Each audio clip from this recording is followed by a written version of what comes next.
Aló, aló, buenas noches. ¿Se escucha? Sí, buenas noches, doctor. Buenas Buenas noches, noches. dice. Buenas noches, doctor. Buenas noches, compañeros. Los Hola, compañeros. chicos. Buenas noches. Buenas noches. ¿Cómo estás? Bien. Bien, perfecto. Antes de iniciar, tengo algunas recomendaciones muy importantes que hacerles. No se olviden que en la primera clase les han comunicado de que tienen que participar en el foro. En el foro ya está lanzada el tema de discusión, por lo tanto tienen que poner sus aportes ahí. Es parte de la calificación. Otro tema, aquellos que todavía no hayan llenado sus formularios tienen que hacerlo. También es parte de la calificación, no se descuide. Finalmente, todavía no han subido lo que les dije ayer. Si no suben, no vamos a poder realizar la práctica el día de mañana y se va a quedar un tanto incompleta la enseñanza. Así que les pediría que hagan y no van a poder hacer su tarea final, que es sobre la simulación. Entonces tienen que subir a cuanto antes, colegas. No se descuiden, por favor, de esas responsabilidades. Hay algo más que hacer aparte de asistir a las clases para poder compensar un poco este tema de la formación a distancia, ¿ya? Por favor, entonces, no se descuiden, voy a estar atento. Manden cuanto antes esa es su definición de riesgo que tienen que identificar. ¿Ya? Bien, entonces, dicho eso, podemos ir adelante y vamos a abordar este nuevo tema que se llama la toma de decisiones. Fíjense que lo que acabamos de hacer en la unidad anterior es justamente identificar los riesgos que se tienen en la empresa para tomar medidas anteladas a que los riesgos se susciten, ¿no? Nos ocasionen problemas. Pero para eso se necesitan tomar decisiones y esa toma de decisiones va a influir no solamente en la solución, digamos, de ese problema, sino puede tener repercusiones a más profundas en la empresa. Eso es lo que vamos a ver ahora, cómo es que se pueden, qué es lo que recomendar. Primero vamos a ver una definición de lo que es una toma de decisiones, por qué se toman decisiones, con qué criterios se toma. Si, como dice la teoría, todos seríamos racionales, tomaríamos buenas decisiones y no hubiese por qué discutir esto, pero no es así, como van a ver.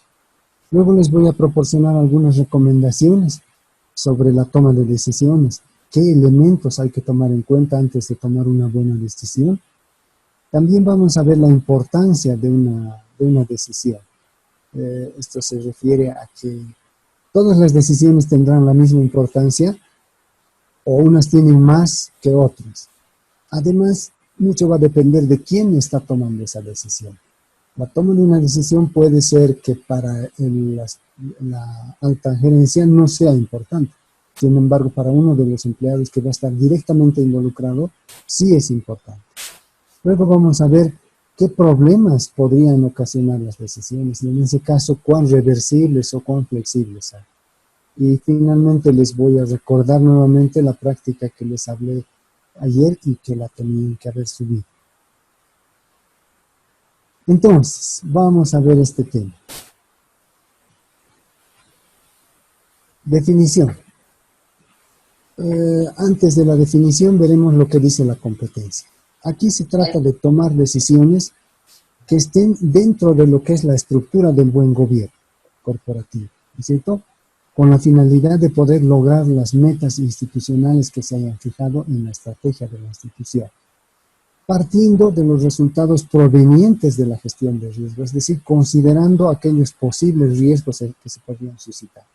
Y el plan de responsabilidad social. Entonces ya en este momento yo estoy en la capacidad, debería al terminar esta unidad de competencia, todos ustedes deberían estar en la posibilidad de tomar buenas decisiones, ¿sí? Que no estén fuera de lo que es el gobierno corporativo, que tomen en cuenta lo que son los aspectos de riesgos y también tomen en cuenta el tema de la responsabilidad social que lo habíamos visto en un inicio, ¿no? Con esos criterios van a poder tomar buenas decisiones.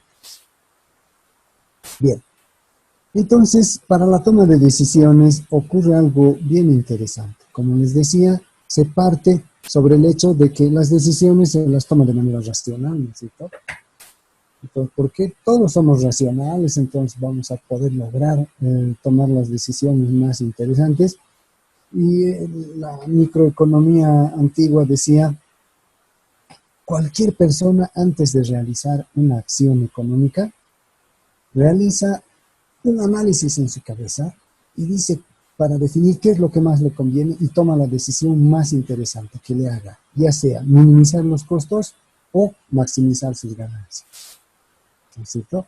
Entonces, si fuera todo así sería muy interesante, pero como les decía ayer, necesitarían ustedes tener un bagaje de conocimientos, herramientas matemáticas, estadísticas, econométricas para decir, entre estos 2 o 3 productos, el que más me conviene es este porque tiene una utilidad marginal superior al costo marginal. No hacemos eso, seamos sinceros.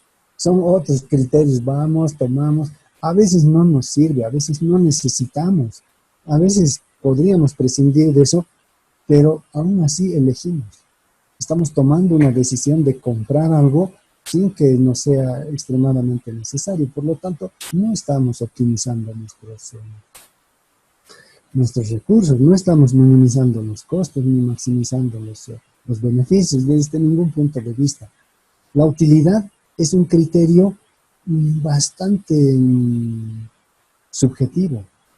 O sea, para una persona va a ser útil, ¿cuándo va a ser útil? Cuando él define que es útil, cuando esté satisfecho, cuando sus ansias, sus expectativas sean colmadas, ¿no es cierto? Dice, por ejemplo, el hecho de comer una golosina, un chocolate, algo, no necesariamente va a ser lo más adecuado, lo más racional. Si tenemos algunos problemas de hígado, incluso podría irnos a perjudicar en lugar de ayudarnos. Pero aún así tomamos la decisión, ¿no? Entonces no somos completamente racionales como dice la teoría, ¿no?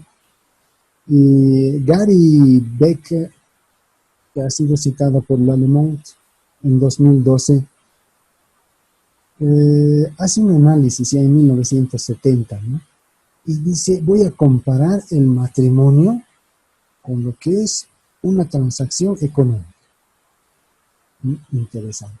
Desde el punto de vista económico, el hecho de que 2 personas se pongan a vivir juntas es muy positivo. ¿Por qué? Porque les va a ayudar a reducir sus costos. Si ellos viven de manera separada, cada uno en su hogar, en una habitación, en un departamento, cada uno va a tener que pagar las mismas cargas que pagarían juntos.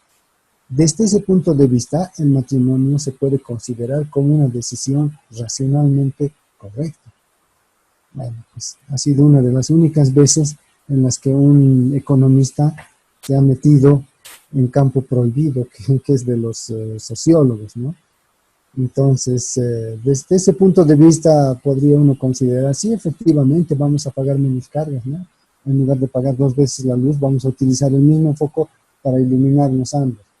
Pero no es tan así, ustedes saben, hay otros elementos más que se toman en cuenta.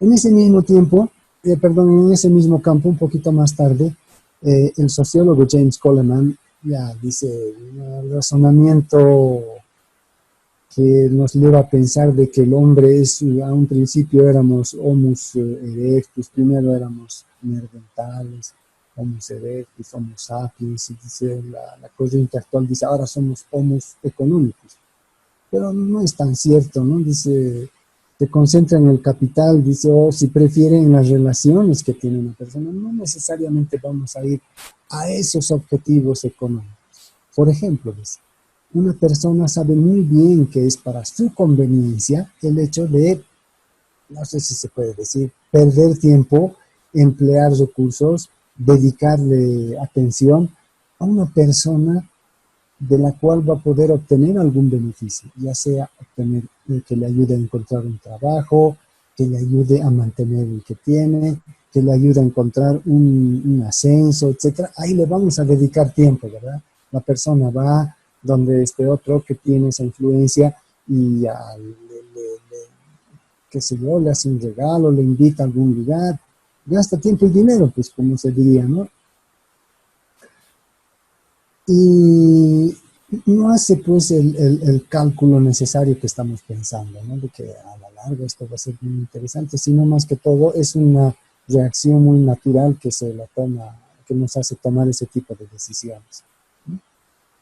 Tomar decisiones sobre esto, por ejemplo, el ser humano es perfectamente capaz de estimar el beneficio para él, ¿no? En consumir tiempo en sus relaciones sociales. Le da mucha importancia porque, bueno, sabe qué es lo que va a pasar después, que va a tener alguna retribución. Y en algunos casos cometemos el error de transponer esto al aspecto ya de gobierno en algunos casos, ¿no? Y decimos, voy a ayudar a este partido porque después quiero que me llegue a mí. Eso es un poco complicado, eso es erróneo porque fíjense, somos 3.8 millones de votantes y bueno, no se va a poder satisfacer a todos y cada uno va a querer la satisfacción esperada. Entonces esto es más que todo orientado a las relaciones personales, a las relaciones de oficina, de trabajo, de negocios que se tienen. Luego, en 1973 ya, un muy controversial, una persona muy interesante, muy inteligente, pero al mismo tiempo provocadora, ¿no? Como ha sido Raymond Budon, trata de explicar la desigualdad y dice, todos se sacan canas tratando de decir por qué hay una desigualdad en la, no tanto escolar, sino en la vida profesional, en la vida de las personas. Y dice, yo quisiera poder explicar esto sin tener que acudir a temas culturales, a temas funcionales, sino simplemente con algunos elementos. Y él dice, hay posibilidad de hacer eso fijándose directamente en estos aspectos. ¿Qué va a definir, digamos, el hecho de que una persona vaya por un camino u otro? Él dice, lo primero va a ser el costo de la enseñanza. En Bolivia tenemos esta gran ventaja de que la educación, no solamente primaria, sino también secundaria, universitaria, sean prácticamente gratuitas. Todos podemos entrar. Entonces nadie tiene el pretexto de decir, no, no he estudiado porque era muy caro. Ustedes saben, así como yo, que la universidad estatal tiene costos muy accesibles, se paga la matrícula y eso es todo, ¿no? Bueno, eso es todo, es una forma de decir porque se necesita alimentar, sustentar a la persona que va a estudiar, efectivamente, pero en términos de costos de la enseñanza, en Bolivia estamos en muy buena condición, en muy buena situación. Por comentarles simplemente, en Francia no existen colegios privados. No, existen colegios privados, pero es para gente muy especial, ¿no? Es decir, no rica, sino algunos que tienen están superdotados, decimos, ¿no? A esa gente sí hay escuelas privadas y generalmente son empresas que les pagan. O si no, para las personas que tienen algunos problemas en temas de aprendizaje, ¿no? Tienen algunas dificultades ya intelectuales, etcétera. Para eso, después toda la educación primaria y secundaria es gratuita también, a la universidad es cara. Entonces, ¿qué elementos más hay? ¿Qué cosas más se tiene que tomar en cuenta? Las modestas esperanzas, dice este señor, que tienen los estudiantes de bajos recursos para obtener un diploma. Esto en Estados Unidos, sobre todo. Como les decía, en Bolivia es prácticamente gratuito, así que todos los estudiantes tienen la esperanza de tener un título, aunque después lo guarden y digan, este título es sacado para mi mamá, yo me voy a dedicar a la música. He conocido a muchas personas en esa situación. Y bueno, pues no, sencillamente la música no da todavía en Bolivia para vivir el arte en general, con algunas excepciones. Y otro elemento muy importante también, dice, son las altas expectativas que tienen los estudiantes de familias acomodadas. Con estos tres elementos de base, costo de la enseñanza, esperanza y relativamente baja de los estudiantes de bajos recursos a acceder a estudios y las altas expectativas de los otros estudiantes constituyen el escenario suficiente como para ver de que las decisiones de invertir en los estudios se toman bajo estos razonamientos. Estos son los elementos, según nuestro colega Raymond Boudon, estos son todos los elementos que ocasionan que exista una diferenciación en las personas en cuanto a su formación profesional. Y como dice, ¿no? Estoy muy contento de llegar a esta conclusión y demuestra con algunos ejemplos, con algunos casos, estudios de caso, perdón, de que esto es cierto, ¿no? Entonces, fíjense cuán importantes es la toma de decisiones. El hecho de tomar decisiones es sumamente importante, puede marcar la vida de una persona. Uno de los estudiantes que esté, un jovencito que esté terminando la primaria, el hecho de que decidan dónde va a ir, a qué colegio va a ir, qué va a estudiar, si se va a preparar para una formación universitaria, si se va a quedar, le está marcando toda la vida. Gran decisión que se toma. Ustedes tienen hijitos, felizmente, una vez más les reitero, en Bolivia es un poco más fácil, porque la educación hasta esos niveles es prácticamente gratuita, ¿no?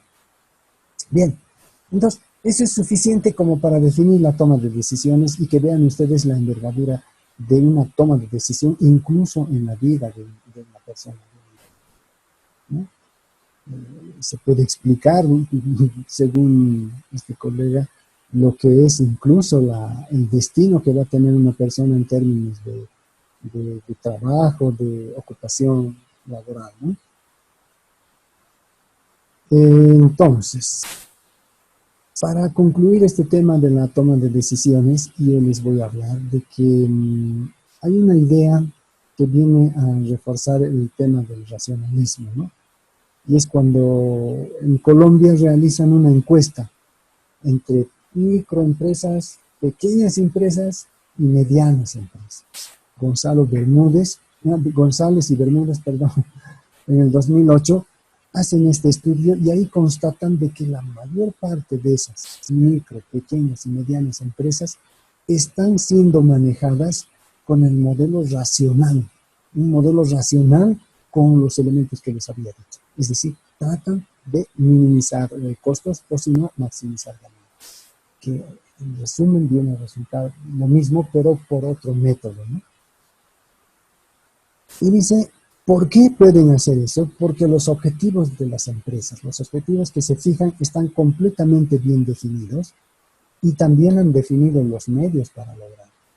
Es decir, tienen la estrategia, tienen el objetivo y tienen la estrategia para lograr.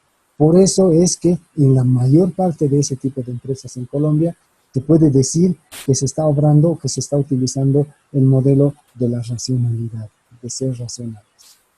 Entre las conclusiones de este estudio se denota que los gerentes utilizan un modelo político durante la toma de decisiones, ¿no? Que se caracteriza por el consenso con sus comités. Cada una de esas empresitas que han visto, o una gran mayoría de esas empresitas, tenían ciertos comités. Y con esos comités, ya sea comité dentro de la empresa, ya sea comité en el lugar donde están los provisionadores de insumos, en fin, con todas las instancias tratan de llegar a consensos y decir qué es lo que más nos va a convenir a ambos. Tú que me estás vendiendo la materia prima, ¿con qué condiciones estás más contento? Quiero que me pagues al contado. El otro dice, no te puedo pagar al contado, te puedo pagar en un mes. Y ahí transan, llegan a un consenso y dice, bueno, mira, págame a los 20 días. Vamos a estar tranquilos, yo me las puedo arreglar. Entonces, ese logro de consensos es el que les ha permitido aplicar estos métodos que les digo. Se apoyan en indicadores financieros, principalmente de rentabilidad. Este tema es muy importante.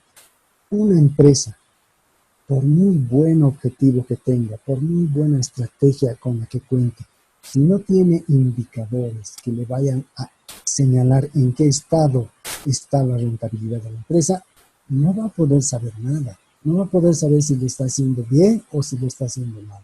A lo mejor por una de esas casualidades un año gana mucho, el próximo año no gana prácticamente nada. Entonces, se necesitan esos indicadores y van a ver más adelante cuán importantes son.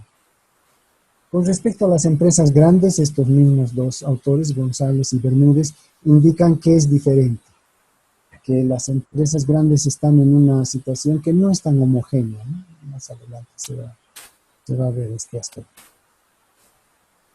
Ahora sí hemos terminado con la definición. Eso es, entonces, la toma de decisiones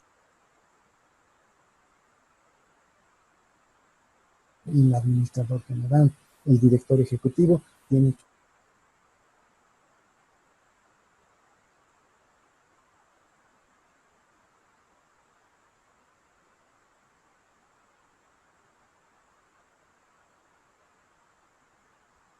Buenas noches, no se escucha.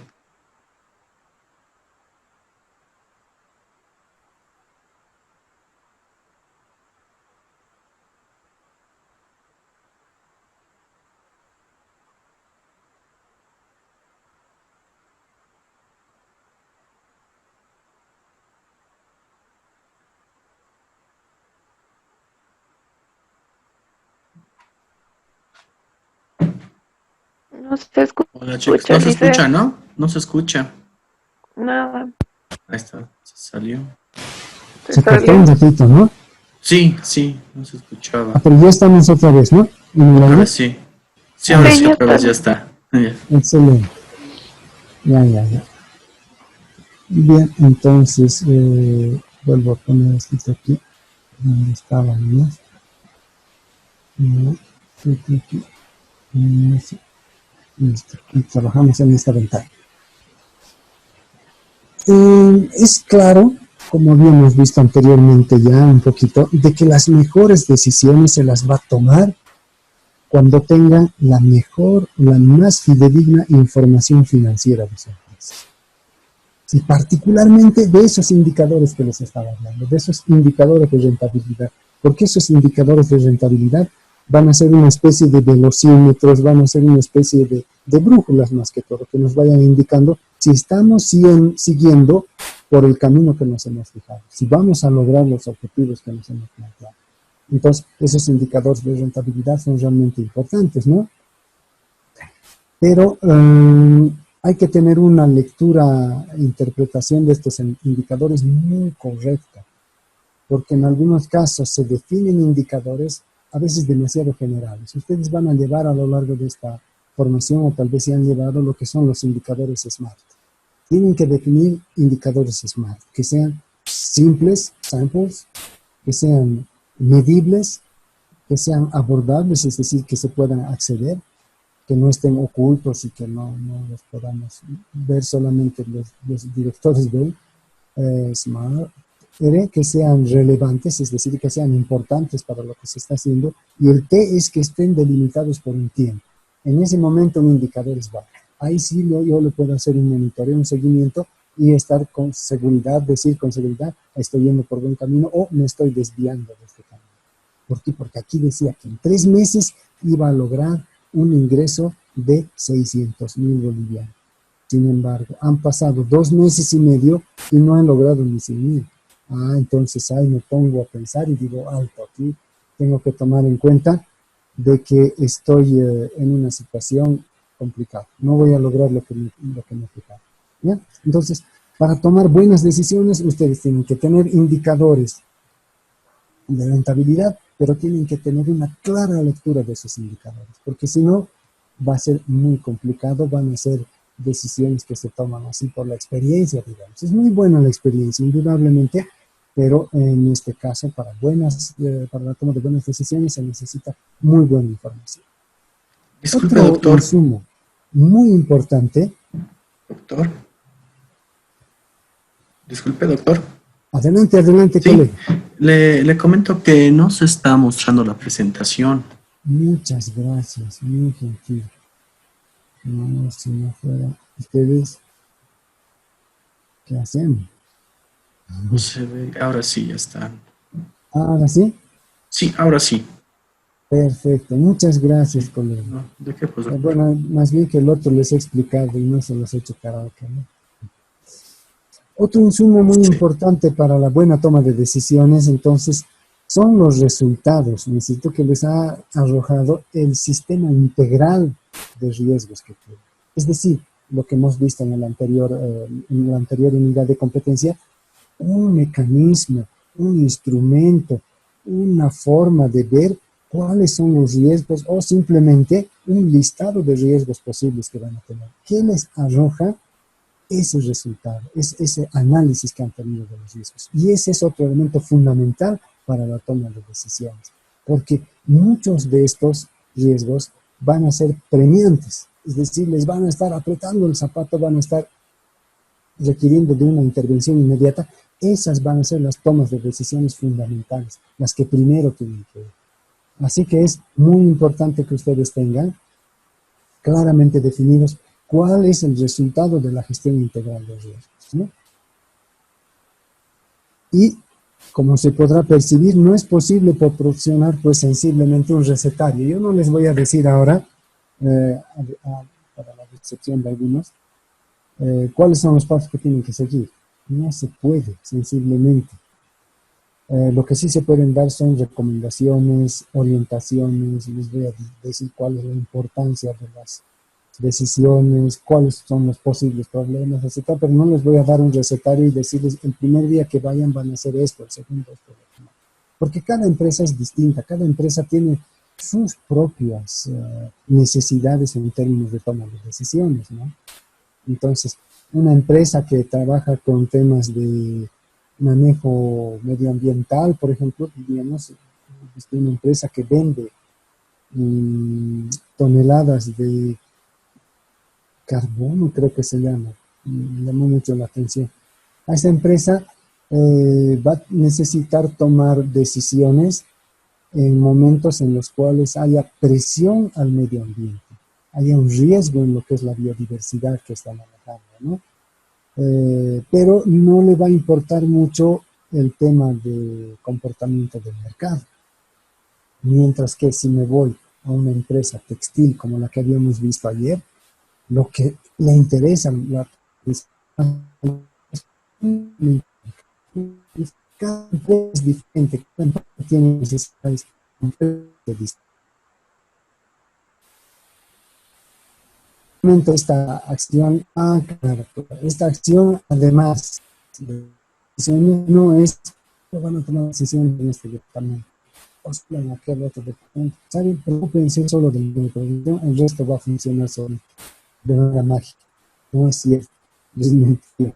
Una empresa es compleja, requiere de mucha reflexión, muchos análisis y de mucho cuidado. Ahora, desde el principio de este módulo, pueden vivir tranquilos porque han establecido un ambiente correcto, con las velocidades que se tienen que se pueden, a las que se puede llegar en cada punto, qué trocha de se va a necesitar de los coches, es decir, máxima entre llanta y llanta, no podrá entrar un Hammer, sí podrá entrar un Suzuki, etcétera, ¿no? Todos esos elementos van a estar definidos, en qué carriles puede entrar cada uno de los coches, y ahí van a poder fluir tranquilamente. Es lo mismo, esa comparación que les hago, si ustedes tienen todos estos sistemas de los que se estoy hablando y de los que les voy a hablar el día de mañana también, ¿no? Entonces, esta sección de la que estamos abordando está sobre todo orientada para hablar de la toma de decisiones mayores. Es una toma de decisión mayor. Vamos a ver posteriormente, pero les adelanto, son aquellas que influyen en toda la empresa y que normalmente no son asumidas directamente por el gerente general o por el administrador o por el director ejecutivo, sino que se van a instancias mayores porque son cambios fundamentales que se hacen en una empresa. Ya vamos a ver ahorita algunos ejemplos. Así que ahora les voy a hablar de los elementos que tienen que tomar en cuenta para tomar una decisión. Eso sí, esto sí es importante. En primer lugar, llegan a una empresa y tienen que decirle, ¿quieren tomar buenas decisiones? Sí, les van a decir ahí, bueno, préstenme ustedes lo que es una definición clara, concreta, donde se establecen valores y políticas de su cultura organizacional. En la actualidad, colegas, ya no hay empresas, no hay muchas empresas que no tengan su cultura organizacional. Anteriormente, muchas empresas nacían por iniciativa del patrón, del dueño, y iban con las ideas que él tenía, ¿no? Pero en la actualidad no. Se necesita que una empresa tenga una cultura organizacional porque es importante compartir esa cultura organizacional con los trabajadores, con los empleados, con el personal y tratar de que se unan a esto, se identifiquen con esto. Ahí yo voy a lograr un compromiso de los trabajadores y pues voy a hacer lo que quiera, por decir así, ¿no? Es decir, juntos, aliados, jefes y trabajadores se puede llegar muy, muy lejos. Pero si hay una oposición por parte de los trabajadores y el gerente, el director ejecutivo está empujando continuamente, es una lucha en la cual van a reventar la soga en algún momento, ¿no? No va muy lejos. Otro aspecto importante que tiene que tener la empresa es la estrategia general. Es decir, ¿con qué herramientas estratégicas nos vamos a batir para poder alcanzar este mercado tan competitivo? Competitivo en el sentido de que hay muchas otras empresas que están ahí tratando de dar el mismo servicio o el mismo producto que yo. Entonces, ya no hay mucho para inventar aparentemente, ¿no? A pesar de que ahora ya cambian las cosas, pero todo tiene competencia, para todo hay. Y si uno se inventa algo, a los 2, 3 días ya tiene la competencia, porque otro copia lo que se ha inventado. Entonces hay que estar conscientes de eso. Para eso hay que tener estrategias específicas, ¿no? Es decir, si alguien me copia, entonces yo voy a hacer lo siguiente, le voy a poner un sello de calidad, no solamente sello tampón, sino una característica de calidad a mi producto que no la van a poder superar. Perfecto, ¿no? Como el señor chino que ha sido premiado con 2 estrellas de Michelin últimamente, ¿qué hacía? Pollos. Aquí todo el mundo, no todo el mundo, pero muchísimas personas hacen pollitos y venden en la calle. Esos pollos bróster, pollos a la brasa, otros pollos al despliegue. Pero este señor ha empezado a dar lo mismo, sin embargo, le ha dado un toque tan particular, una estrategia para su empresa tan específica, que ha ganado 2 estrellas Michelin. Es la primera vez en la historia que un vendedor callejero, por decir así, obtiene 2 estrellas Michelin, ¿no? En Bolivia no tenemos todavía restaurantes con estrellas, ni Michelin, ni de la ABE, ¿no?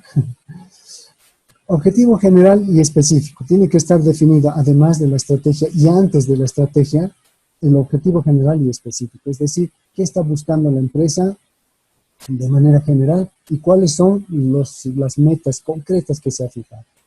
Finalmente, va a tener que disponer de la gestión de los riesgos, como me han dicho, ¿no es cierto? Y actualmente hay algunas empresas que no se preocupan mucho por otros elementos y priorizan lo que son los resultados. ¿Por qué? Es una forma muy inteligente de ver las cosas, porque si yo estoy monitoreando, estoy gestionando los resultados, estoy gestionando todo lo que está por detrás, incluyendo los riesgos, incluyendo el manejo del talento humano y muchos otros elementos. Entonces, es un modelo muy interesante de seguimiento de una empresa, hacer una gestión de los resultados. Bien, entonces ya tengo bien definidos esos 4 elementos, pero también tengo que tener los indicadores de rentabilidad, como les decía. Tienen que exigir esos indicadores de rentabilidad. Y si la empresa no tiene, no le critiquen ni le abuchen, ¿no? Simplemente ayúdenla a encontrar. Si tiene definidos, pero no están smartmente definidos, tienen que ayudarles a definir esos indicadores y decirles, miren, tenemos que ponerle estos elementos, tiene que ser medible, relevante, delimitado en el tiempo, etcétera. Todo lo que les he dicho, y simple, ¿no? Accesible para poder ver. Entonces, es muy importante que tengan bien definidos los indicadores de rentabilidad y que todos los entiendan. Es mejor que todos los entiendan a decir, tienes que llegar a entender lo que he escrito, ya veré cómo he escrito, ¿no? No, al contrario, tiene que ser fácil, legible para todos. Eso es parte de la ética profesional en estos temas. No solamente es el cuidar la imagen, de evitar aspectos de corrupción, de mal uso de los bienes, etcétera, sino sobre todo esta posibilidad de transparentar las cosas que estoy haciendo. Por ética he definido correctamente mis indicadores de tal manera que cualquiera los va a poder entender. También tiene que haber una política de toma de decisiones. Necesito, pero si hay una política, no te estoy diciendo que ya sepan qué decisiones van a tomar y cómo las van a tomar. Simplemente de que su gobierno corporativo está estableciendo quiénes van a tomar las decisiones mayores y quiénes van a tomar las decisiones menores. Ese temita es sumamente importante. ¿Y qué repercusión va a tener en toda la empresa esa toma de decisiones? ¿Cómo se van a transmitir esas decisiones? Y finalmente, es algo tan importante como lo anterior, el seguimiento y evaluación. Al igual que en el caso de la gestión de riesgos, hemos dicho hay que averiguar los riesgos, resolver los riesgos, etc. Pero tenemos que tener una gestión del conocimiento posterior. Es decir, cuáles me han resultado bien. En primer lugar, qué efectos han tenido en la empresa, cómo han resuelto los problemas que yo tenía y qué podría recomendar mejorar para la próxima vez. Esa es la gestión del conocimiento. Eso es lo que les permite a ustedes ir avanzando y no repetir la misma tarea durante N veces, ¿no? Como les decía, pues, nos canta Julio Iglesias, tropecé de nuevo y con la misma piedra, dice.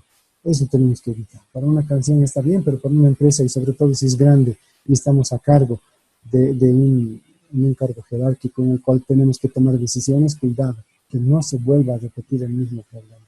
O si se vuelve a repetir, porque algunos problemas son inevitables, lo voy a atender de una mejor manera, de una manera espectacular con respecto a lo que hice la primera. ¿Por qué? Porque la primera vez me he dado cuenta de que he utilizado para apagar el incendio que había, solamente he utilizado cerveza, ¿no? He sacudido la cerveza, le he abierto la tapa y he empezado a apagarse. Pero no es tan eficiente, no necesita mucha cerveza y el Dios barco les puede castigar.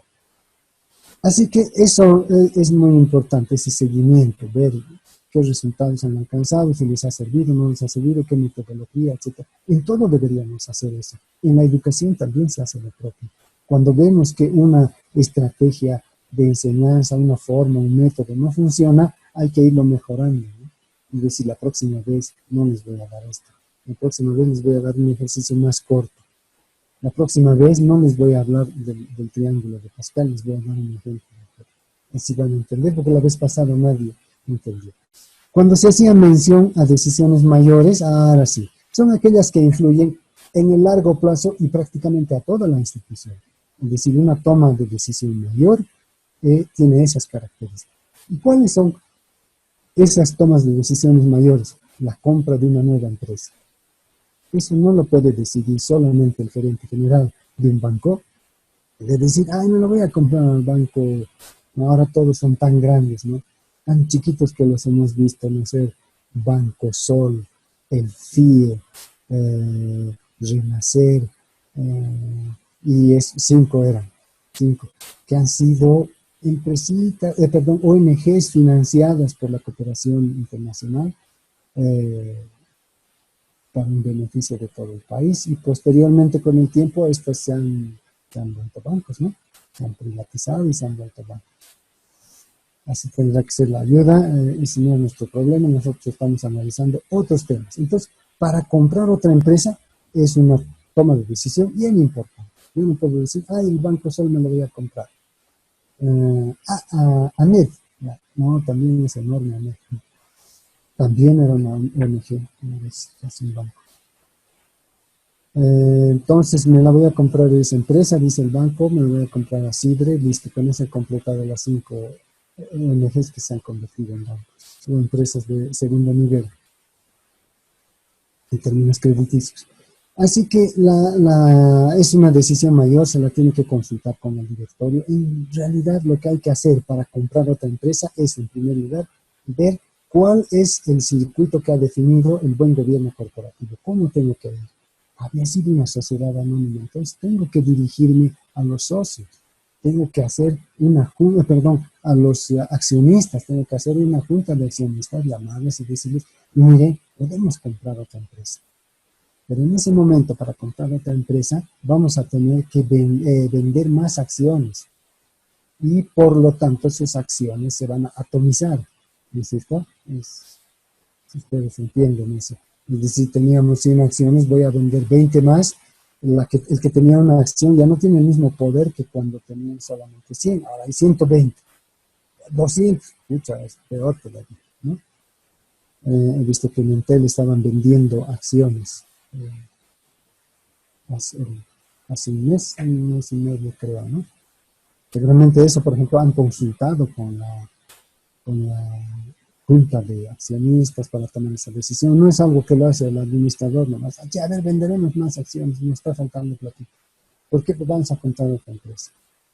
Otra toma de decisión mayor es la modificación de precios de venta. Es decir, si yo estoy vendiendo esos mis textiles, volveremos a los textiles, de repente yo digo, ya no puedo vender porque la competencia es enorme y ya no puedo entrar al mercado. El mercado tiene una curva de demanda que va cada vez más abajo, más sube el precio, menos quiere la gente, Entonces, lo que tengo que hacer es rebajar mi precio.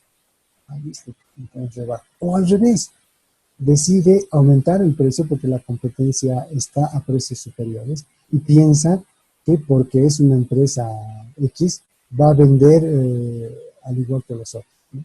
Pero ahí se verán las consecuencias. Fíjense, el aumentar o el disminuir el precio de venta es un tema muy importante.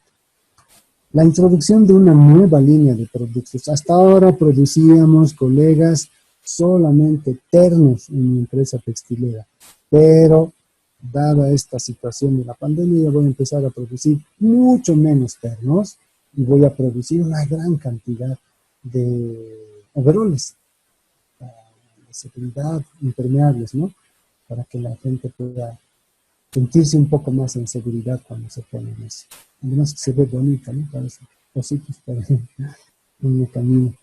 Pero lo más importante es que necesitan, el mercado está solicitando eso. Si fuera una empresa grande, no puede tomar una decisión uno de los operarios, ¿no es cierto? Y decir, ay, ya no produciremos ternos, vamos a hacer mameluco. Mameluco sí. Y punto, hacen, no es así. Si en algún momento se decide también cambiar el giro del negocio, esto es bien grande, esto es fundamental. Estoy vendiendo textiles y de repente decido vender comida. Ese es un cambio del giro del negocio. Estoy cambiando de rubro completamente. Voy a tener que botar mucha maquinaria, voy a tener que hacer campo en mis talleres. En realidad voy a formar otra empresa, ¿no? Hay algunos cambios del giro del negocio que son menos abruptas, pero incluso esas necesitan una consideración bien importante. Luego, la modificación del capital, eso ya les he explicado, ¿no? Si se van a vender acciones, si van a incrementar socios, oye, necesitamos plata y hay un socio que quisiera dar plata para tener dividendos a fin de año, ¿no? Entonces, ese tipo de consideraciones son grandes. La emisión y puesta a la venta de nuevas acciones, que es lo mismo, y finalmente el cierre de una empresa mediana o grande, ya sea SRL, SA o corporación, no se puede cerrar de la noche a la mañana, mucho menos con la pregunta que nos hacía Luis ayer, si es una entidad bancaria, financiera. Están reguladas esas entidades por el Estado a través de lo que es la ASFI, entonces no pueden decir, ya no juego, agarrar su pelota y se van, no es así. Tienen responsabilidades, tienen compromisos, tienen clientes a los cuales tienen que garantizar que les van a devolver el dinero que ellos han confiado al banco o a la entidad crediticia. En épocas antiguas, si ustedes no han conocido, se daban muchos quiebres de bancos y de repente aparecían millonarios, ¿no? Así gente que había hecho bien sus negocios, por decir así.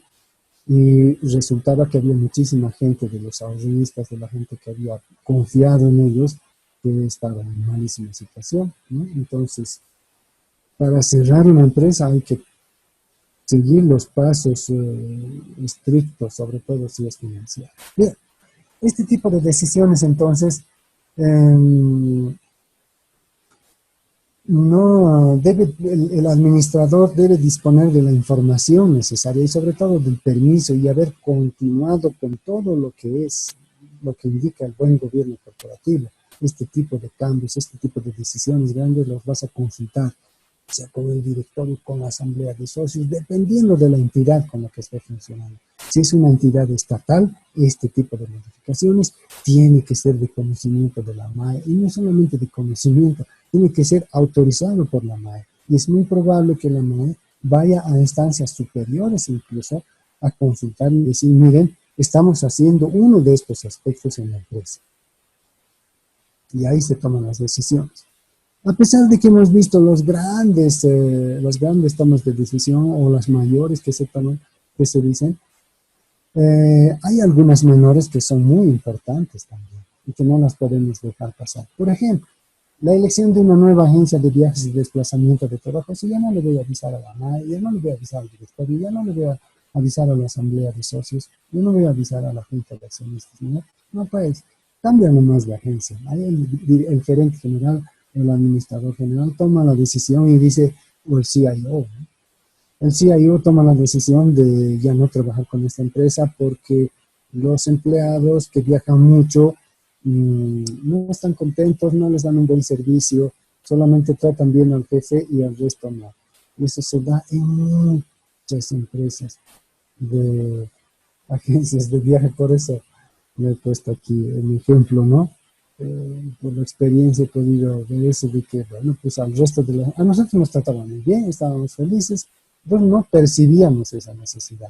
Sin embargo, habían quejas importantes por el resto del personal y finalmente, como les decía, lo que se necesita es una alianza entre jefes, entre cabezas y trabajadores. Por lo tanto, se tiene que tomar en cuenta el bienestar de los trabajadores.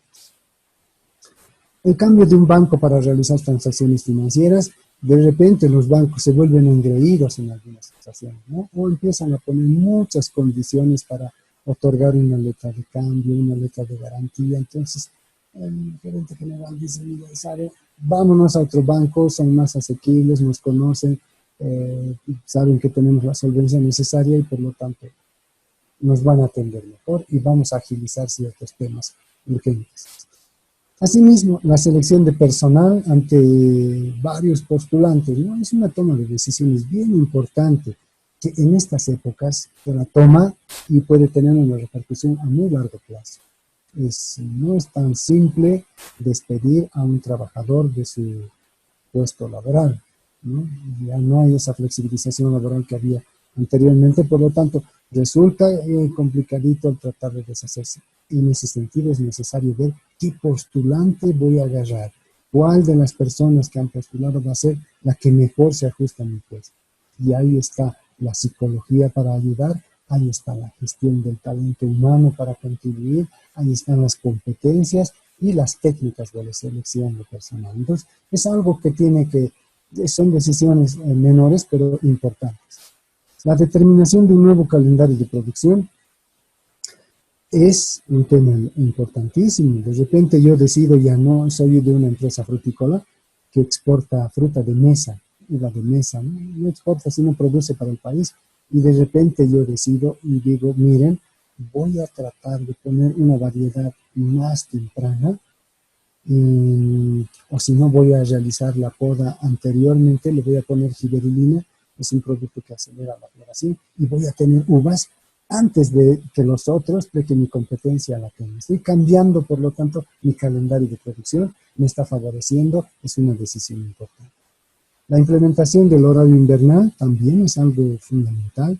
En el país no se da, pero en otros países sí se da, aunque últimamente se ha estado dando. En invierno decía una hora o media hora más tarde van a venir para evitar resfríos, para evitar esos problemas.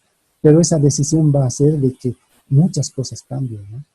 Los relojes, los temporizadores van a modificarse, en fin, muchos elementos. El incremento de la fuerza de venta. El cambio de horario invernal, perdón, antes de pasarme por si acaso, en Europa no es solamente porque hace frío o calor, ¿no? Sino que permite ahorrar horas de energía eléctrica, kilowatts de energía eléctrica, porque el sol en verano entra mucho más tarde. Hasta las 10 de la noche ustedes pueden tener todavía luz del día en los lugares muy al norte, ¿no? Otro elemento es el incremento de la fuerza de ventas. Es algo muy importante. Voy a empezar a formar cuadrillas y van a empezar a vender en tales y tales regiones, o barrios, o secciones, o ¿qué se llama? Distritos, dependiendo dónde esté, anillos. Entonces voy a conseguir más gente, más personas para que vayan. Eso no se lo voy a comunicar al directorio, no voy a pedir a la MAN, esas instancias que les decía, pero sí me voy a sentar a tomar esa decisión porque es muy importante, ¿no? Y analizar los pros y las contras. Entonces, ¿qué podemos sacar como corolario de todo lo que hemos dicho? Estas últimas decisiones no tienen efectos en los puntos de tips para toma de decisiones, ¿no? Les he mostrado, estos son los tips. No van a tener consecuencias en estos temas, no van a influir las menores.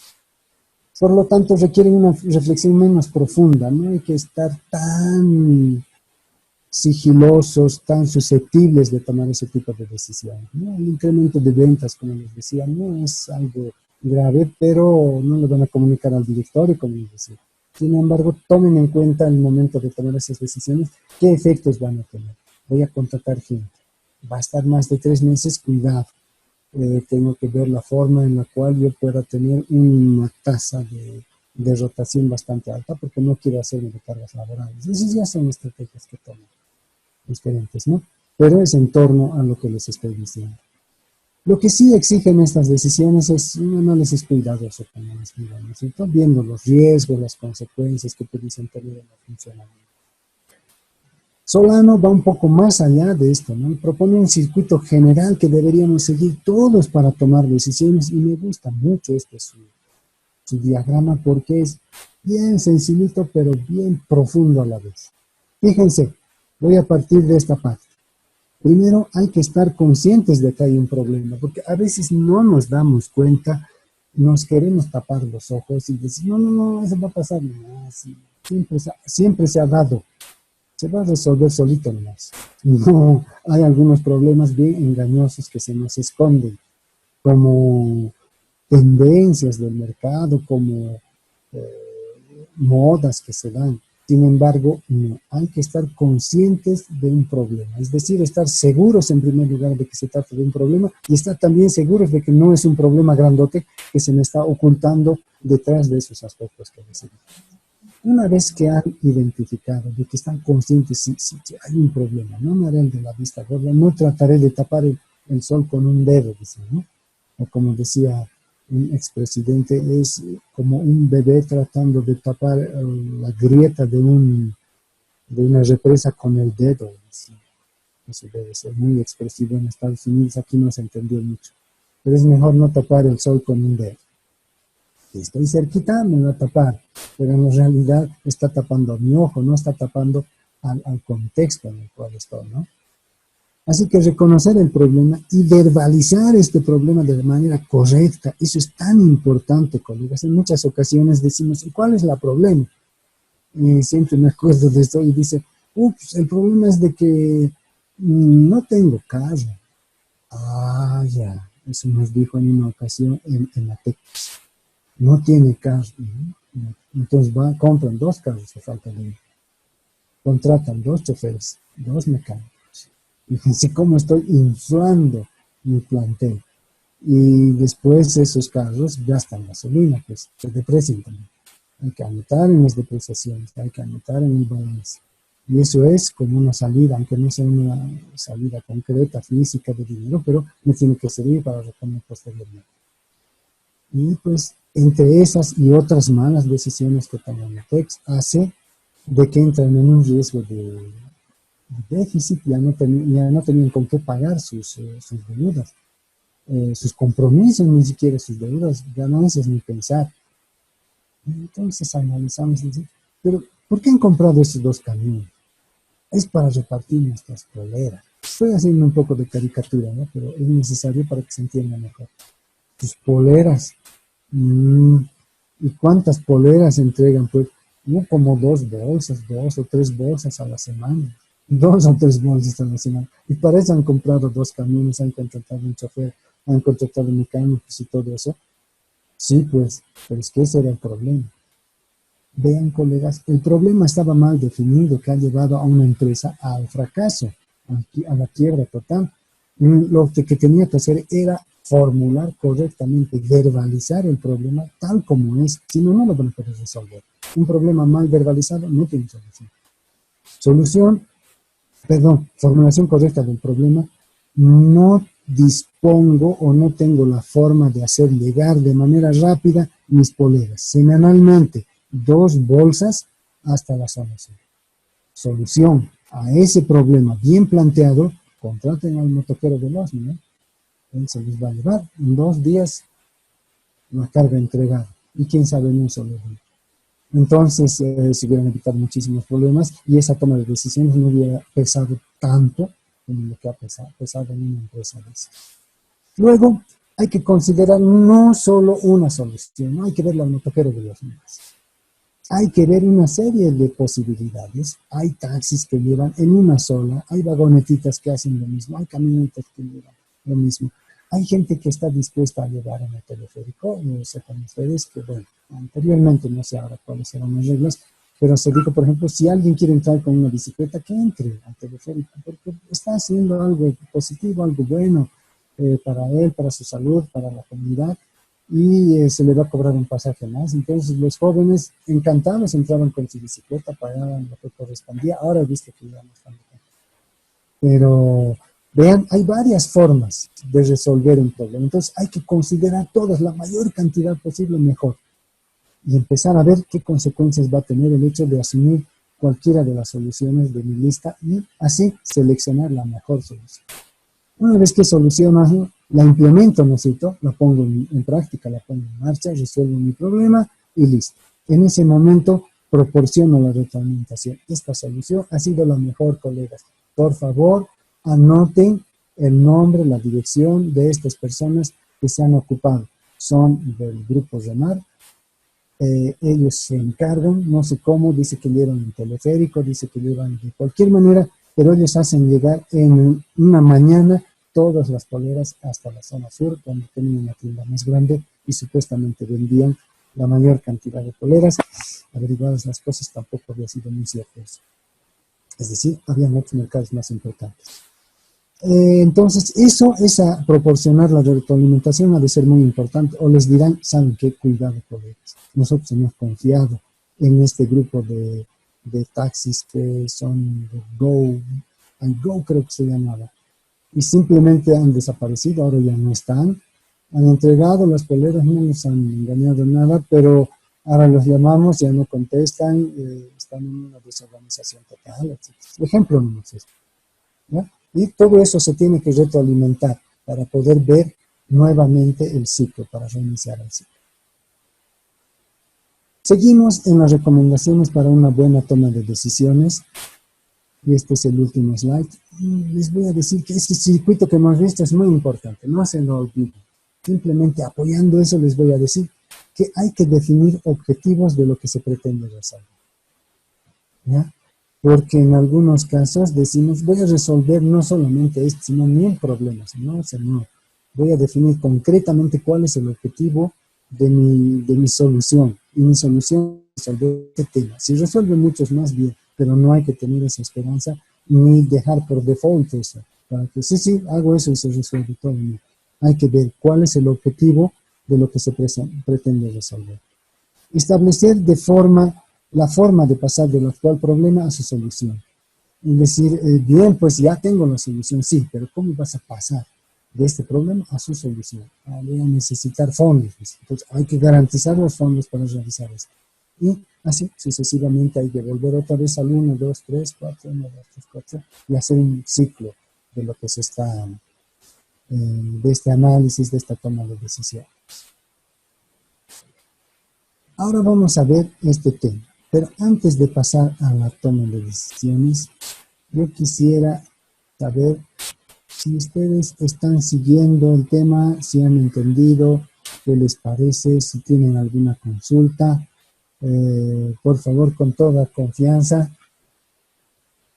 háganlo.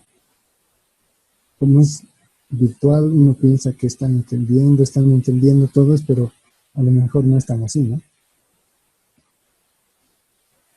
Jennifer, no sé si quiere intervenir, quiere dar alguna opinión, consultar algo. No, licenciada, está bien. Y en alguna ocasión, Jennifer, usted ha estado confrontada en su trabajo a una toma de decisión muy importante. ¿Se acuerda usted cómo la ha resuelto? ¿En qué contexto era? ¿Alguna referencia de esas? ¿Se acuerda algo? En la toma de decisiones, no, licenciado, porque no ocupo un cargo a nivel gerencial o de jefatura. Correcto. Y eso de la importancia y la jerarquía también es bien relativo, porque en todo momento tenemos que tomar decisiones. Van a ver, les voy a poner un ejemplo posteriormente de un señor que hace los mandados, ¿no? Un mensajero. Para él hay elementos bien importantes y toma de decisiones muy fundamentales. Así que van a abrir los ojos y van a ver que en muchos aspectos tienen que hacer. Entonces, Yamil tal vez tiene algo que decirnos. Sí, doctor. Usted hace rato mencionó que tenemos que tener muy en cuenta, ¿no?, los indicadores financieros. Entonces, yo quería preguntarle, para usted, ¿cuáles son esos indicadores más importantes, digamos, para una empresa? Obviamente, cada empresa es distinta, pero debe haber algunos indicadores que se utilizan, ¿no?, que son más importantes. Correcto. El indicador universal y en el que no nos podemos equivocar cuando se trata de empresas productivas, de empresas que hacen actividades económicas, este es el indicador de los ingresos, ¿no es cierto?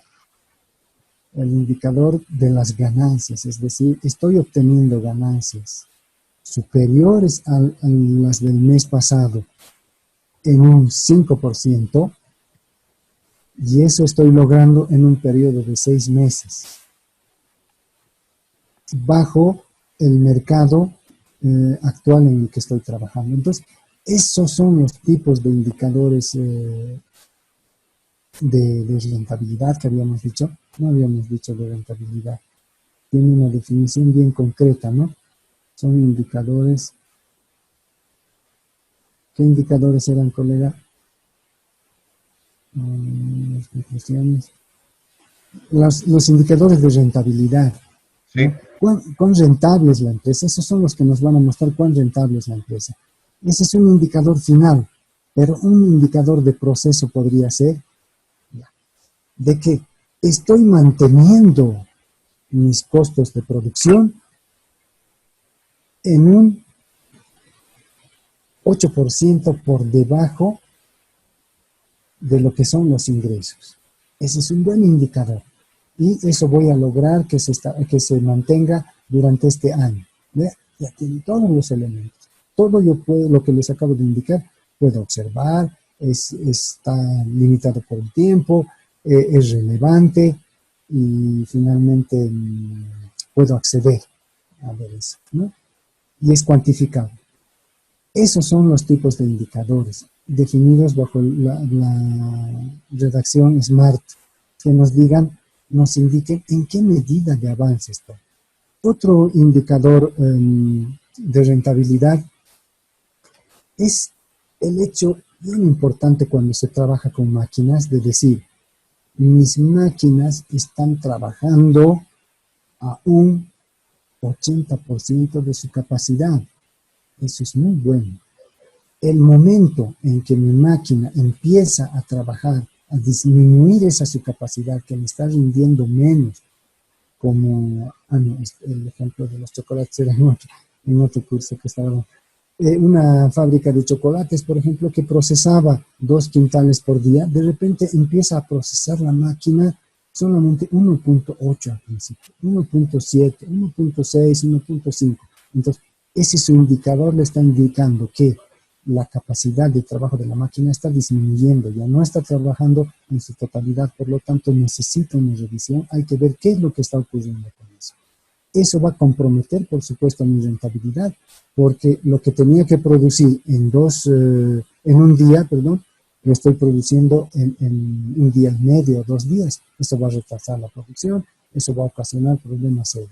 Entonces, esos son los indicadores que hay que seguir.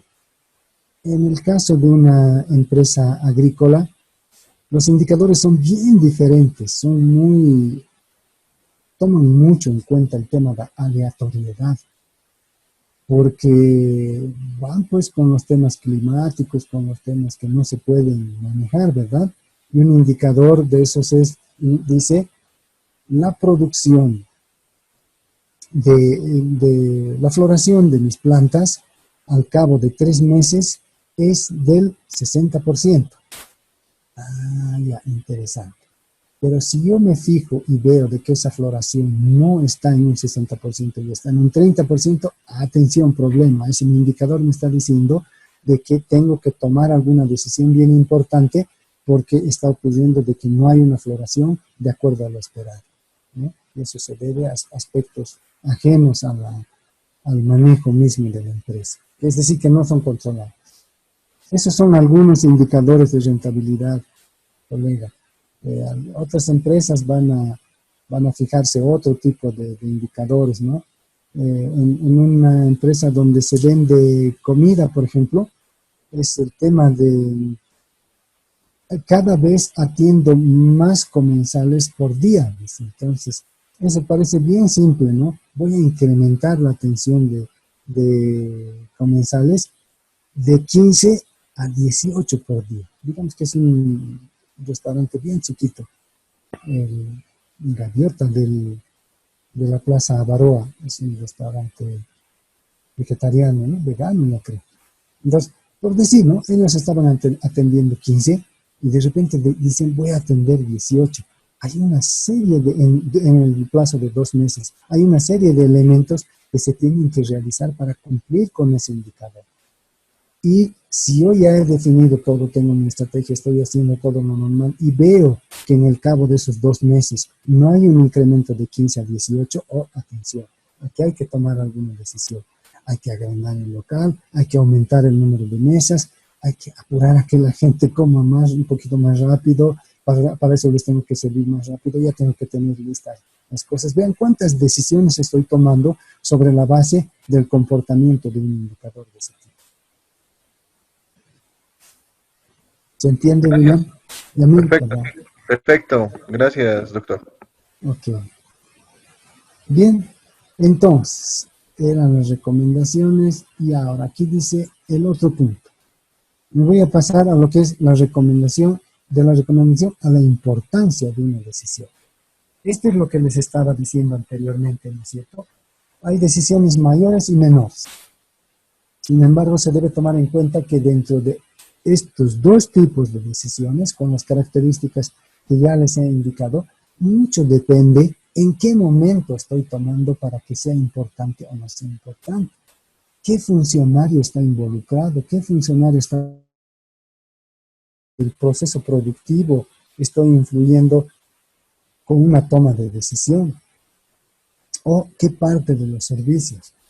Todos estos factores son los que le dan la importancia a una toma de decisiones. Pueden haber decisiones que para el jefe no representan nada, pero sin embargo, para otro va a ser muy importante. Fíjense el ejemplo que nos proporciona. Y dice, cuando hay que depositar un cheque en el banco, ¿qué piensa usted, señor gerente? ¿Cómo le hacemos? Pero cuando hay menos gente le ven y listo, pues así el mensajero se vuelve rapidito. Pero el mensajero tiene muchos otros elementos para tomar esa decisión y es más importante para él, sobre todo en estas épocas en las que él prefiere no tomar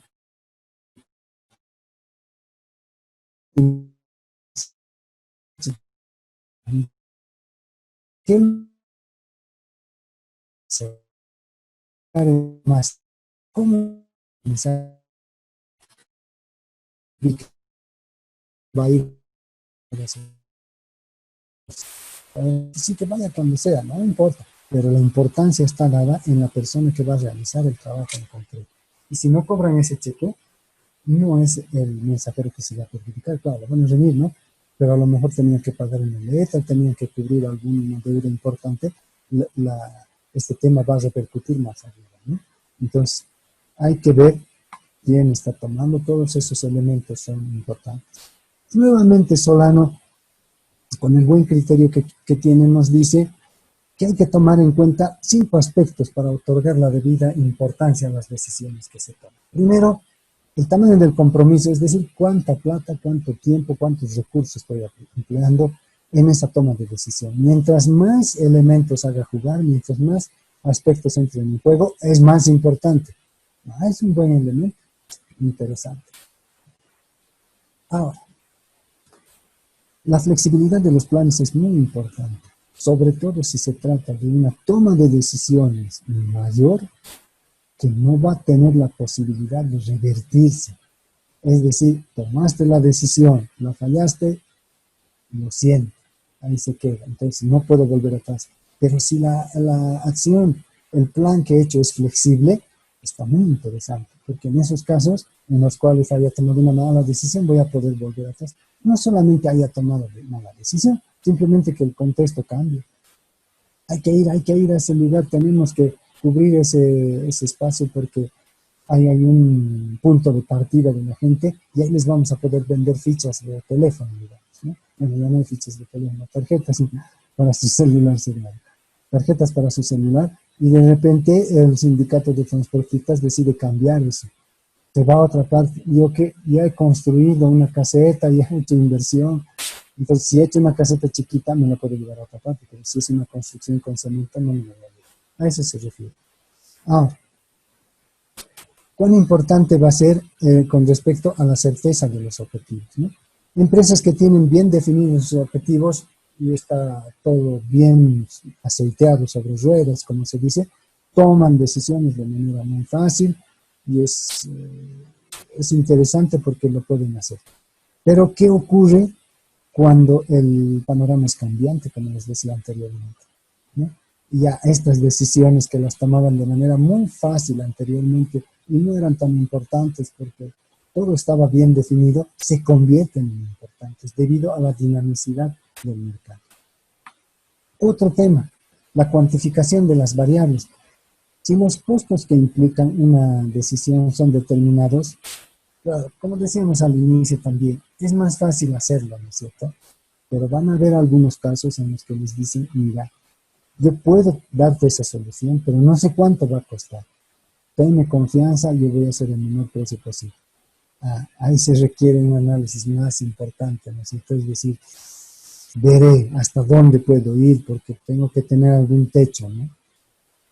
Pero si le pongo un techo a esta persona, a lo mejor me topo con el problema de que él ya no va a querer hacerlo, etc. El impacto humano. Si una decisión influye en las personas, es importante, directamente. El hecho de decir, a partir de ahora vamos a ocupar el piso de arriba, que era una claraboya que nos permitía meter luz, le vamos a poner cemento, ponemos un piso más porque nos va a dar más plata. Les está afectando a la gente que trabajaba ahí abajo, muy feliz, muy contenta, con mucho solcito. Y estaba con iluminación interesante, ahora van a tener que tener luces y una estufa débil que les va a calentar a medias. Entonces, es muy importante. Una vez determinada esta importancia de las decisiones, tenemos que tomar en cuenta, dice, de que es muy frecuente que un gerente se vea frente a situaciones en las cuales tiene que tomar decisiones inmediatas, ¿no? Para no perder oportunidades o para resolver problemas álgidos que le están apremiando en ese momento. De repente hay una huelga, hay una marcha, y como les decía ayer, nosotros no tenemos la muñeca con el gobierno como la que tenía Henry Ford. No podemos hacer que la policía entre y los ponga en su lugar. Entonces ahí tiene que tomar otro tipo de decisiones. Negociará con la gente, accederá, va a tomar decisiones bien importantes que después las va a tener que asumir ante las instancias superiores, ¿no? Y un consejo bien importante es el hecho de decir, una decisión hay que tomarla. ¿Cuándo la voy a tomar? Ya, de una vez, yo quiero saber en qué momento tengo que tomar, hasta cuándo voy a ir, hasta cuándo voy a esperar. Vas a esperar hasta conseguir toda la información posible. Y Cuando ya no haya tiempo o plata, entonces para seguir consiguiendo información, entonces tomas la decisión, ¿no? Ya no hay tiempo, ya, entonces ya, tomo la decisión. Pero mientras haya tiempo y plata, hay que dejar a conseguir toda la mayor cantidad de información posible. Eso les va a dar la posibilidad de tomar decisiones mucho más interesantes. Es indudable, dice, que con mayor información, lo que les estoy diciendo, ¿no? Va a ser más efectivo, hay que ver aspectos de reversibilidad, etcétera, como hemos visto al inicio de esta unidad. Pero toda decisión tiene un grado de incertidumbre. No se olviden que decisión que tomen colegas o que la tomen las personas jerárquicas van a estar sujetas a un cierto riesgo. Nada es certero, nada es completamente seguro. Pueden cambiar las situaciones. El mercado con el que trabajamos de manera tan permanente es súper caprichoso, pues, y en algún momento entra un producto extranjero con mejor calidad, no nos van a preferir solamente porque somos bolivianos. Made in Bolivia, compren pues en Bolivia. Los que hacen textiles justamente en Bolivia dicen, hay que prohibir que entren productos del exterior. No. Lo que pasa es que tenemos que hacer la lucha como la hacen todos. Ofrezco un producto de mejor calidad a un mejor precio y salgo triunfante. No. Porque el hecho de decir, ya prohíban eso, yo voy a seguir haciendo las tonteras que hago para venderme más. No, tampoco se puede hacer, ¿no es cierto? No es real, no es el único elemento que ayuda a la toma de decisiones, sino hay otros elementos también. Como les estaba diciendo, ¿no? La información es fundamental. Cuando ya no tengan plata ni tiempo, ya dejan de tomar información, pero mientras tanto, tomen la mayor información que necesiten, que se pueda, perdón. Los conocimientos específicos que a veces están fuera del que toma las decisiones. Y esto no es un pecado. A veces decimos, esa persona no sabe dónde está parada, por eso no toma las decisiones. El gerente, el presidente ejecutivo de la Caja Nacional de Seguridad Social tiene que ser un gran médico reconocido a nivel nacional, internacional, perteneciente al comité científico. Tenemos nuestro comité científico. Quien quisiera entrar ahí, parece que es muy difícil. Pero de todas formas, no hay esa necesidad. Lo que se necesita es un buen administrador, y a pesar de ser un buen administrador, puede encontrarse con situaciones en las cuales no está en las capacidades como para tomar una buena decisión. Entonces hay que acudir a expertos externos en ese caso. No es malo, no es un pecado. Nadie va a conocer todos los gajes y eso les va a dar resultados bien interesantes. La experiencia del gerente es bien, es cierto, sí, pero no es eliminatoria, como cuando se hacen las selección de personal, ¿no? Es selectivo, pero no es mandatario, es decir, no me va a eliminar a persona. En la actualidad hay mucha posibilidad de acudir a empresas especialistas en manejo de riesgos, en toma de decisiones, expertos que nos pueden ayudar, que no hay que escatimar esfuerzos en eso. El análisis. Análisis. Esta competencia es muy valiosa en un gerente. Esto es tan importante porque a veces le va a llegar toda la información, pero si el gerente no sabe analizar esa información, confrontarla al caso concreto en el que está trabajando, no va a servir de nada, correcto. Tiene que tener esa buena capacidad y además tiene que tener un buen juicio. Le va a permitir combinar lo que es la información, los conocimientos y la experiencia. Y eso sí que no es reemplazable, ¿no? Eso es eliminatorio. A pesar de que ya se mencionó de manera separada, les voy a dar un corolario, ¿ya? No se olviden que las decisiones comprometen otros efectos, así como hacía Adán Ramones, los 5 puntos, ¿no? Pero ahora vamos a tener algo más. No se olviden que las decisiones comprometen efectos a futuro. Tomo una decisión y voy a ver los efectos posteriormente. Hay la posibilidad de revertir decisiones cuando se conoce la reversibilidad. Esto es muy útil en caso de que nos equivoquemos o que el contexto cambie. No se olviden tampoco que tienen un impacto sobre las otras áreas o actividades de la empresa. Lo que estén haciendo no va a ser exclusivo ahí, porque es todo un sistema pues, que funciona juntos, ¿no? Dejan de vender y si no le avisan a la persona que está en producción y decirle, estamos vendiendo menos, vamos a vender 20% menos, no le dicen nada, él sigue produciendo. Se va acumulando la cantidad de productos y eso puede ocasionar problemas. Tiene impacto sobre otras áreas. Las buenas y correctas relaciones de las decisiones con los valores de las personas, aspectos legales, las decisiones, mientras más acordadas las tomen, mientras más ceñidas a lo que son las leyes las tomen, es muchísimo mejor. En esas decisiones no van a tener grandes problemas. Y van a decir, he respetado las leyes, he respetado el espacio de las personas, he respetado a los trabajadores. La periodicidad con la que se debe tomar un tipo de decisiones es para aquellas recurrentes, pero también hay excepcionales. Es decir, decisiones a veces se las toma de manera regular, ¿no es cierto? Disminuyan producción, aumenten producción, el mercado está flaqueando, cuidado, hay que aumentar temperatura en estos refrigeradores. Eso es cotidiano, no cotidiano, pero recursivo, ¿no es cierto? Vuelve de tiempo en tiempo. Pero de repente se les van a presentar aspectos completamente extraños y también tienen que tomar una buena decisión.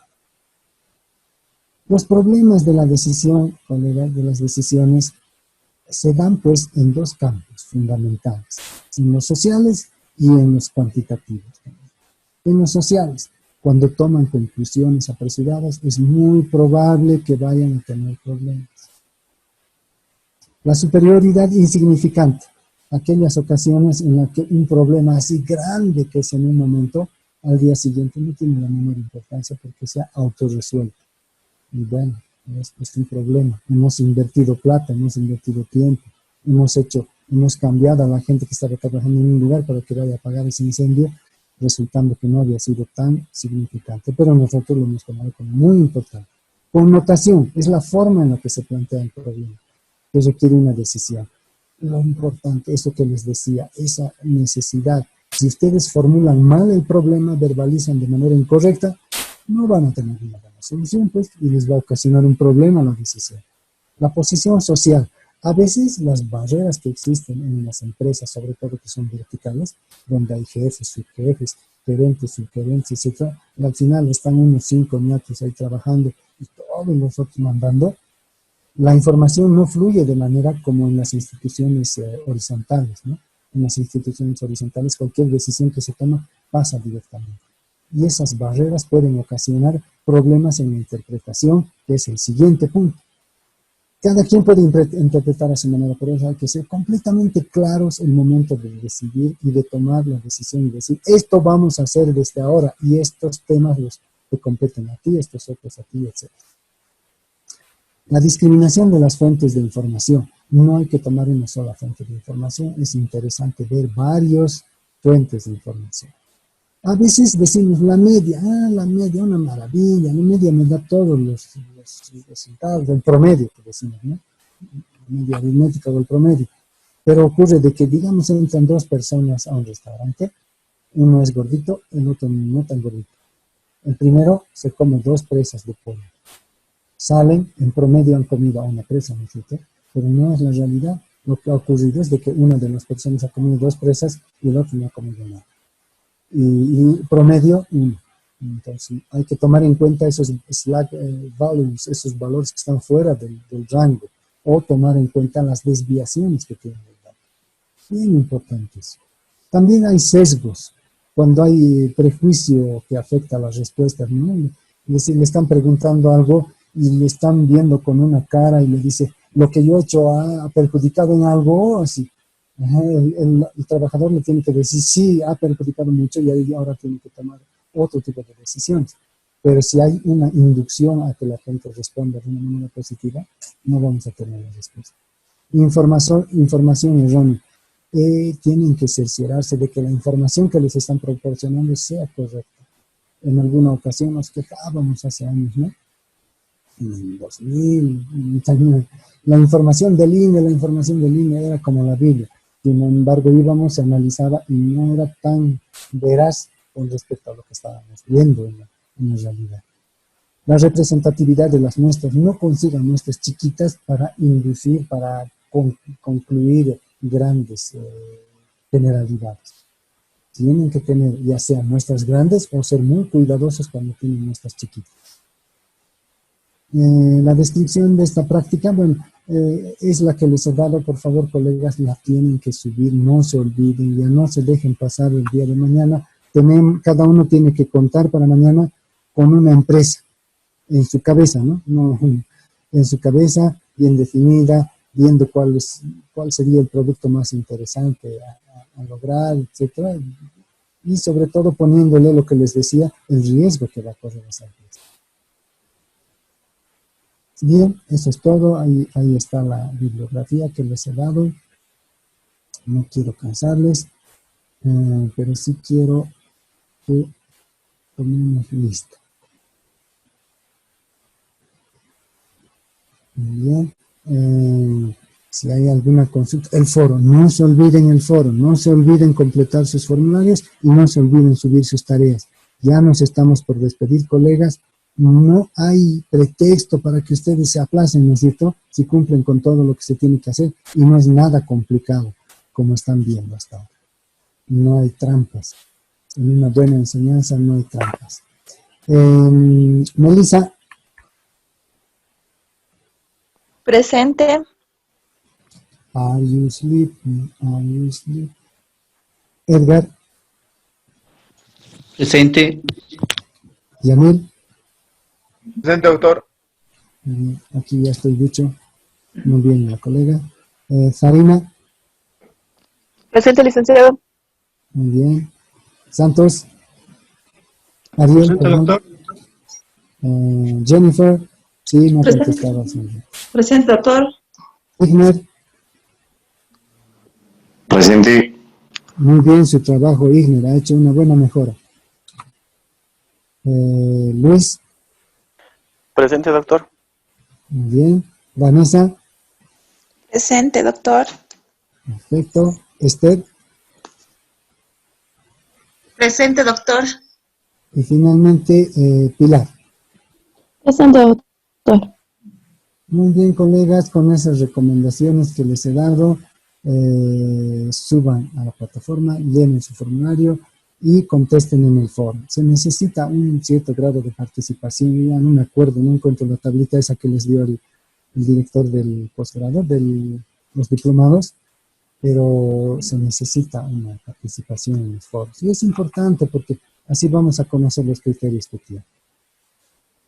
Estimados colegas, espero les sea de utilidad y nos estamos viendo por última vez el día de mañana a las 19:30.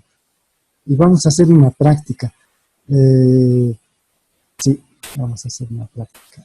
Sí, después les voy a decir, si pueden lean la unidad de competencia número 5, den una revisadita a la tarea, solamente a la práctica, pero a la práctica.